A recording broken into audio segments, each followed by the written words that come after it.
Will the mountains reveal what they're hiding, or will Keith's story always be connected to their mysteries?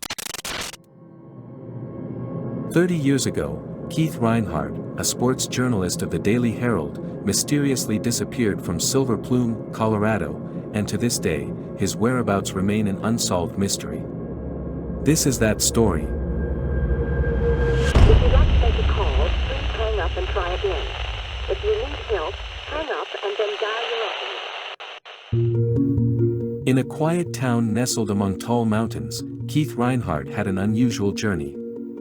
He used to be a sports journalist near Chicago for 23 years. But at the age of 48, he changed his appearance by growing out his hair and a beard. In 1988, Keith decided to take a 3-month break in a small town called Silver Plume, Colorado. Keith's plan was to get fit by climbing mountains, overcome his fear of heights, and start writing a book. Keith wanted to run an antique store as well. If it went well, he hoped to move there permanently with his wife Carolyn. But in reality, Keith possibly wanted to move to this small town for some peace and quiet. Little did he know what awaited him. He felt that Keith was both worried and excited about turning 50, so that is why Keith had gone to Silver Plume to spend his last years in his 40s just the way he wanted. When Keith decided to open a store in a certain empty building, he felt some people raising an eyebrow. There was a silence about this place, unsaid fear. Slowly the mystery of that eerie building revealed itself.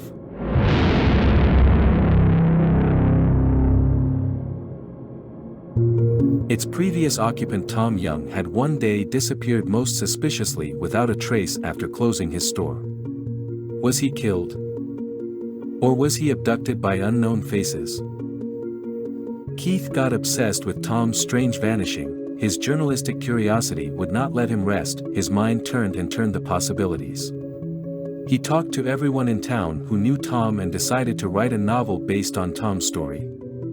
He created a character in his book named Guy Gypsum, which was a mix of himself and Tom.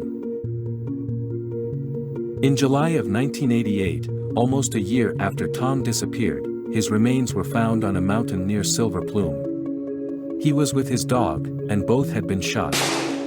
A gun was found nearby. The police said Tom had bought the gun a few days before he disappeared. They said he killed himself. Keith, on the other hand, started behaving strangely and closed his store 1 week after Tom's remains were found. He told people he was going to climb a mountain. He said that if he didn't come back, they should send help. Dogs, and a lot of people on foot. Even though the mountain rescue team had always found people before, they couldn't find Keith. His friends found a newspaper next to his computer with a headline about Tom's body being found. There were some words on his computer that he had written for his book. Guy Gypsum changed into some hiking boots and donned a heavy flannel shirt. He understood Tom now, and his motivation. Guy closed the door, then walked off towards the lush, shadowless Colorado forest above. These words made it seem like Keith might have wanted to disappear, just like Tom did. People had different ideas about what happened to Keith. Some thought he might have killed himself, but others didn't think that was likely.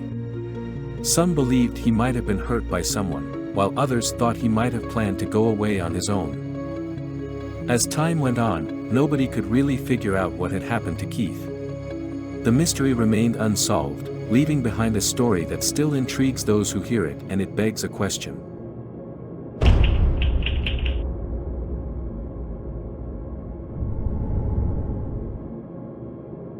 If you liked this video, then give it a thumbs up and consider subscribing for more content like this.